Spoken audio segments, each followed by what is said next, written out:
First, we're going to talk about Alfa Romeo Sauber.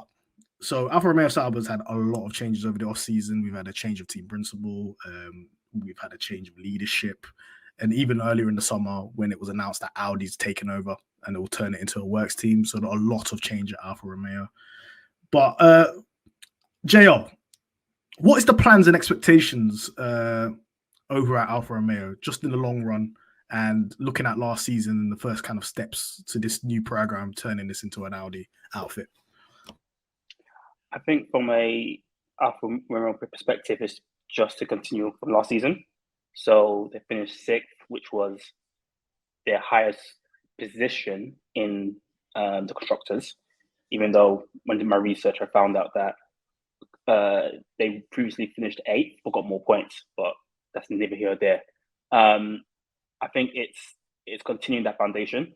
So almost, what's that, like the top tier of the middle pack. So if we count Ferrari, Red Bull, and Mercedes as a top 3, then the middle pack, Alfa Romeo, AlphaTauri, potentially Alpine. So I think for them, it's continue that base, probably get more points haul, and probably try and get more from their drivers in terms of the point distribution. Because when we're looking at it, Valtteri Bottas got like 89% of their points. So I think what they really need to see next season, beyond just that consistency, is a broader spread between their drivers. Because if you look at their race results, start of the season was for them relatively good. And I think they had a top 5 or something finish in the first few races. Second half of the season, completely fumbled, and it was Bottas and bust. So I think for them next season, it's, as I said, it's more consistency, more points, and a fairer share between their drivers in terms of points. Yeah, I think you make a good point, especially about the drivers.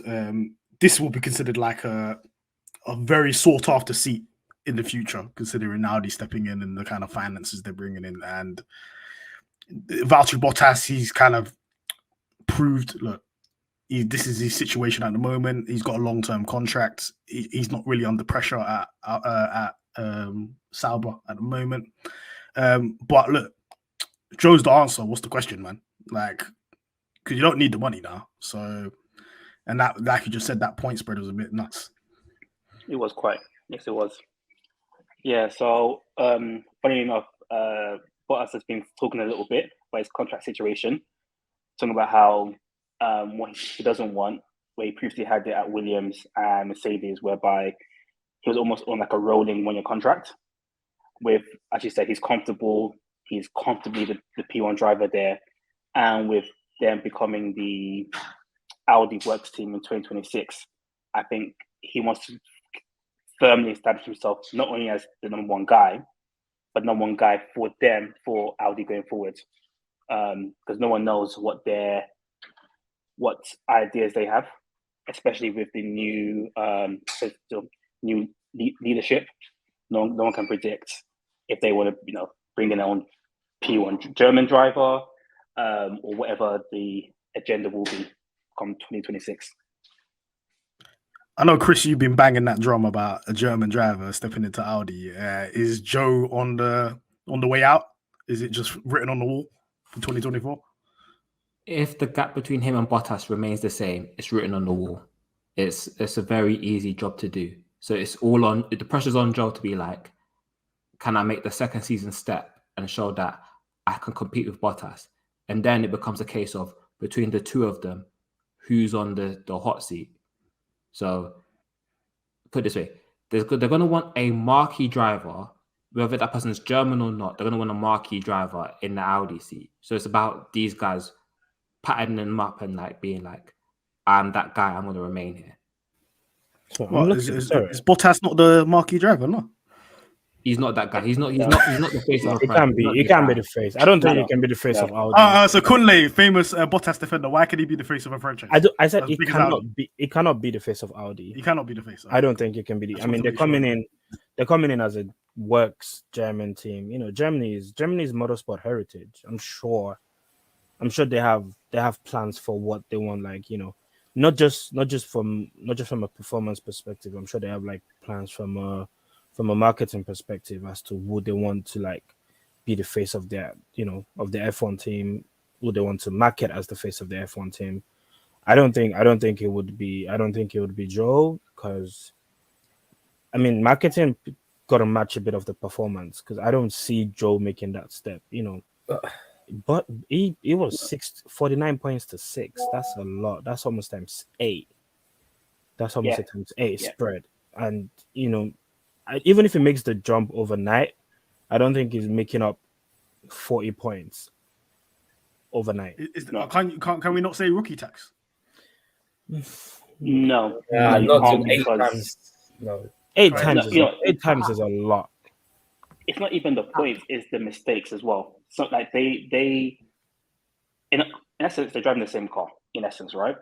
And Bottas at certain points had that car,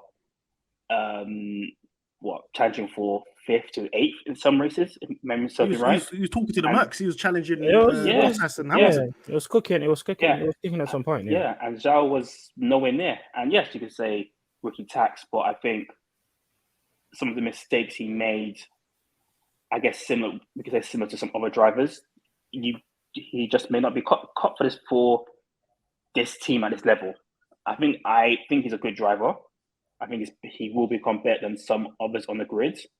And even look at the grid, there aren't that many marquee drivers, bar like 3 or 4. So I wouldn't be surprised if Audi's plan is, okay, which German is available. There's only 1 or 2. They're not bringing back. They're not going to bring a Mick. So don't be surprised. Race of Champions P2 in the Race of Champions. No, that's dead, man. He lost to a guy. He lost to a guy whose car was on fire, bro. No, Shane, it's not the Race of Champions. He's a rally driver. You're supposed to lose a rally driver. My crazy prediction is they try and make a move for Max, Leclerc, or basically Max and Leclerc. That's my crazy prediction. That they throw the bag at. They might feel Lewis is a bit. He might not be in F1 by that time anymore. I don't see George living Mercedes. Looking at the grid right now, the only other 2, try to say bigger names are Max and Charles. And as much as I'm a big Charles fan, he started at Sauber, which is now Alfa Romeo. So there's some history there for him. So that's my crazy prediction. Do you know what? I think it's one thing that people don't really understand. Yeah, I think it's very rare for top drivers to stay in their team the whole time. They always change team in the middle of their prime. I don't think top drivers. This fantasy world that like Max is going to be a Red Bull driver forever, or Leclerc's going to be a Ferrari driver forever. Or Norris or George are going to be staying in their team forever. That don't really go down. Yeah, you're right. I just think it won't be Max or Charles. Max will stay at Red Bull. He's got a death row contract. He wants to quit at the end of that contract. He's done. Charles, I think he could buy. I think there'll probably be some point. Oh, I've not looked at the contract. I'm sure there's like a performance contract. There's a performance clause on the contract. I'm sure there's a performance. They've all got performance clauses. You know, if at some point Red Bull is not giving Max a race winning car or championship winning car, I'm sure it could be available to a team that would want to win races, or a team that has the squad. I think he'll do. I mean, no, it's true. But look at Lewis, right? I didn't realize the other day he's been at Mercedes for 10 years, and I'm still not shocked, but I have to remind myself he started with McLaren. That he came through their academy, right? And at the time, they probably thought him going to another team didn't seem feasible, and he did. It's been a decade. So, as Mahad said, I just wouldn't be surprised if any of the top 2 or 3 drivers currently on the grid aren't an Audi driver come 2026, because one thing they're going to have is a lot of money to throw, and they're going to want someone who moves mountains. I think that's Lando. I think it's Lando, especially with Seidel being the CEO.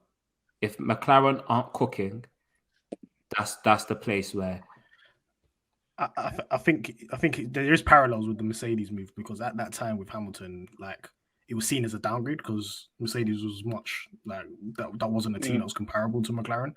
And obviously, if a big driver goes to Alfa Romeo Audi right now, it's seen as a downgrade, but it's a gamble, right?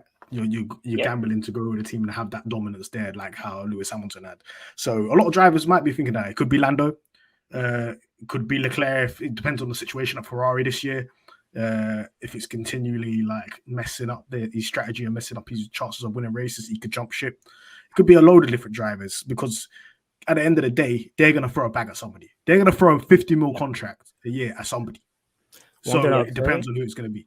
One thing I'll say is, what I think they'll do right now is they'll keep Joe, and it'll sort of be like a rolling contract until they're serious.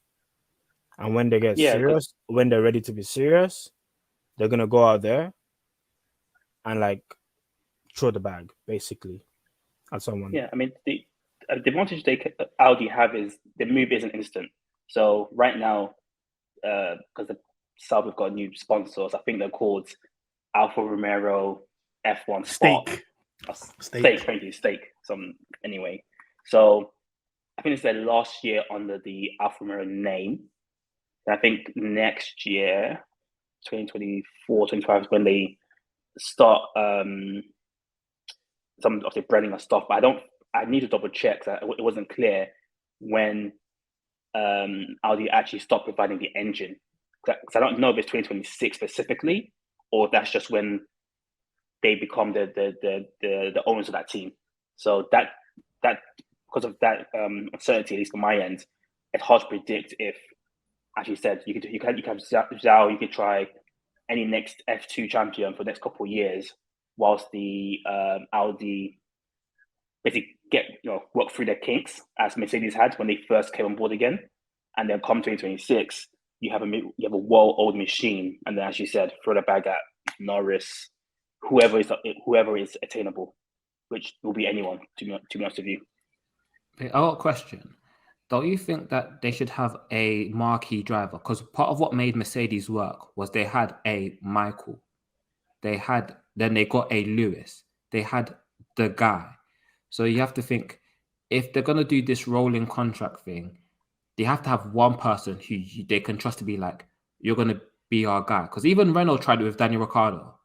Like, it works when you have that guy, the guy. But we're looking at... sorry, Joe. You go on. No. So I was saying, because you're right, Chris, and I was looking at it as well, part of my research, and every top talent is tied into a long contract. Norris, I think, signed a new deal. Leclerc signed a new deal. We know what Max is on. Russell just joined, and there's still question marks about, is he ready for that top table yet? So I guess their rationale behind Zhao is, as I said at the beginning, for them it was 6th last year, maintain 6th. If the car develops as they expect it to develop, Bottas shouldn't get any slower. Zhao should hopefully get better. That should put the team in a better position that come 2024, they as a package are even more attractive. And you know how the driver market can get all over the place. And then potentially upgrade Zhao for maybe a Gasly, for example's sake. Someone who is we could all agree is a step above him, but is not that top tier yet. So that if you then want to have that top tier person with the experience of Bottas, Gasly is easy to get rid of. Versus, let's say you try to get like a Norris now. That's a very expensive decision to make now when you don't even know if the Audi Works team is even going to be good. I personally think it's either going to be Sainz or Leclerc 2024 at Audi, because it depends on what happens at Ferrari this year. I think it's going to be survival of the fittest out of them too. Like, I agree. If Sainz wins a political war, he stays at Ferrari, and then Leclerc leaves. If Leclerc just clear number one driver, then Sainz wants to be the number one driver. He can go back to his old team principal. I can tell you now, the fact that they've hired the ex-principal from Alfa, Leclerc's number one. Like, no Yeah, matter 100%. They tried to say it weren't. yeah, no. You got to wait because the problem is, yeah, and it's one example I give from Brazil. You know, when Brazil they put the Inters on Leclerc's car, they tried to do the same thing to Sainz, and Sainz just said no. Yeah. So Ferrari's bozo, yeah. Lizzo's not going to fix up that bozo. The car might cook, but the bozo's still going to be there. That's his job. No. But then, they'll be inclined to maybe listen to Leclerc more because the team principal is he's basically and Leclerc had the same. Man. If he told the man no, he said no. George went into Mercedes was badding the man up, bruv. Max bads up everyone, bruv. You can tell these man no at times. He just doesn't have the capabilities to do it. We're going off topic. That's yeah, exactly. Yeah. I've got one more question for you, Jay. Sure. They're now hired Alessandro Aluni Bravi as the new team boss. They're not calling him a team principal. You've got Seidel operating as a CEO, exactly like how Zach Brown is. So the kind of rumors that he's going to be team principal, the guy's upstairs now. He's not going to be trackside. What's going on? Do you think they're smart to operate without a team principal and have this random guy that looks like I don't know, he looks like a designer or something? I don't know what's going on. Yeah, it is quite confusing, and also this is at the group level, so not even at the F1 team level, shall we say? So I think their sights is solely on Audi. That's pretty much it. I think they are trying to implement a structure that will be the structure going forward. And I just think that this year, boys, here's a car, go and drive it, don't crash it, do well, make us look nice to our new German overlords, and that's about it. And maybe midsummer, I'm sure they have their eyes on a few people within other teams. So if, let's say, McLaren don't do as well as expected, or or Red Bull, don't be surprised if mid-season you hear they've poached one of their top designers, one of their chief strategists. So I'm sure they have their eyes on. I think they know who they want, or it's a short list. But until these teams start racing points and on the board and not on the board, it makes that attraction better. So if you are currently at let's say Red Bull, any name top of my head, and you're maybe number 2 or number 3, right? And Alfa Romeo are still doing relatively well, and that proposition with points on the board looks a lot more promising than right now. We're like, I just don't know if it's worth it. Yeah, we'll see what happens with Alfa Romeo Sauber. Exciting future. I think they're going to ruffle some feathers over the next couple of years, and we'll see what Bottas and Joe can do. The next team. Oh, sorry. I have one last prediction. Oh. Alfa will be every other team on this pod right now. They will be above the rest of these guys. That's my last prediction. So, are you saying that for the season or long term? Long term. No. I mean, this season. For this season, they will be above Haas, Williams, and the other team are doing. Oh, that's a given. Double team, man. Yeah, no. But I want on record that I've said it. So okay, that's fine. That's because the next team we're speaking on